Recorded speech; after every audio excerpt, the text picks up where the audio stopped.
저는 통일부에 상황이 이렇더라도 위축되지 말고 상황이 이러니까 더욱더 굳은 의지로 남북관계 개선을 위해서 적극적인 정책을 펼쳐야 한다고 당부하고 싶습니다.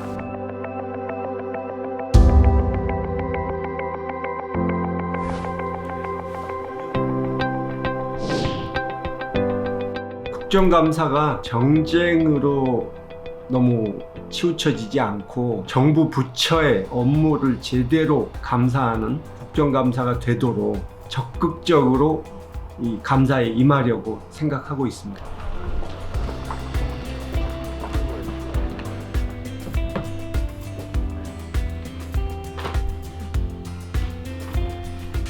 남북 공동연락사무소 폭파와 해수부 공무원 피격 사건 이어지면서 남북 관계를 둘러싼 여론이 지금 악화되고 있습니다. 아무래도 통일부가 이런 정국에서 무슨 말을 하기도 좀 조심스럽고 어떤 행동을 해도 다 위축될 수밖에 없으리라고 믿습니다. 남북 관계 개선을 위한 조금의 움직임이 있어도 일각에서는 또 비난을 할 수도 있을 것입니다. 그러나 저는 이럴수록 남북 관계 개선을 위해서 노력을 해야 되고 더욱 남북 교류 협력이 필요하다고 생각합니다. 남북 교류 협력으로 공동의 이익을 도모하고 이해관계가 서로 얽혀 있고 적대적 관계가 종식됐다면 이런 안타까운 상황이 생겼을까 하는 생각이 드는 것입니다. 남북 관계 개선을 주장하는 목소리는 이번 해수부 공무원 피격 사건에 눈을 감았기 때문에 나오는 것이 아니고 오히려 한반도 평화가 얼마나 중요하고 긴장 완화가 왜 필요한 것인지 똑똑히 봤기 때문에 나오는 목소리입니다. 저는 통일부에 상황이 이렇더라도 위축되지 말고 상황이 이러니까 더욱더 굳은 의지로 남북관계 개선을 위해서 적극적인 정책을 펼쳐야 한다고 당부하고 싶습니다. 장관께서는 어떻게 생각하십니까? 네, 명심하겠습니다.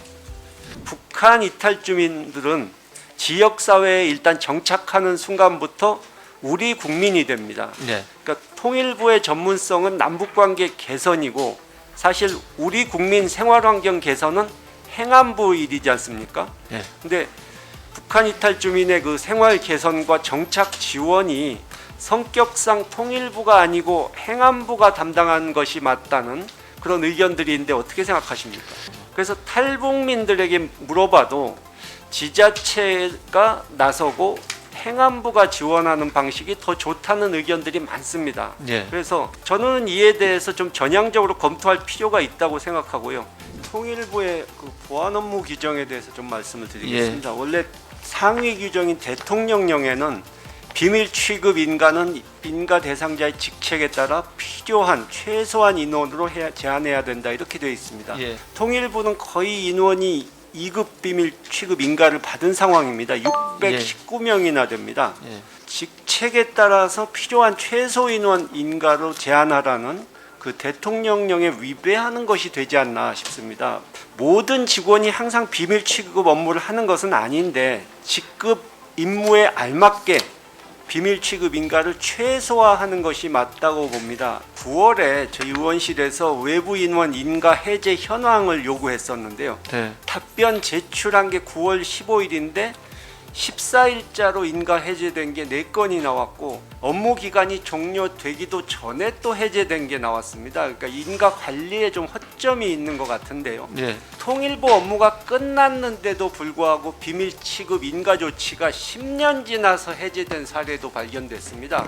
우리가 관련 자료 요청하니까 그제서 부랴부랴 일괄 해제를 한 흔적이 보이는데요. 어떻게 생각하십니까? 의원님의 지적사항에 따라서 좀 뒤늦게나마 그렇게 또 해제를 취한 그런 저희들의 실무적인 그런 잘못이 있었습니다. 보안 관리 부분에 있어서 좀 더 신경을 많이 쓰셔야 될 것 같은데 이와 관련해서 보안 관리 이 방안의 개선책을 좀 마련해 주셔가지고 저희 의원실로 좀 알려주시기 바랍니다. 그렇게 하겠습니다. 재발하지 않도록 시정 조치하겠고 필요한 시스템을 좀 확립할 수 있도록 그렇게 하겠습니다.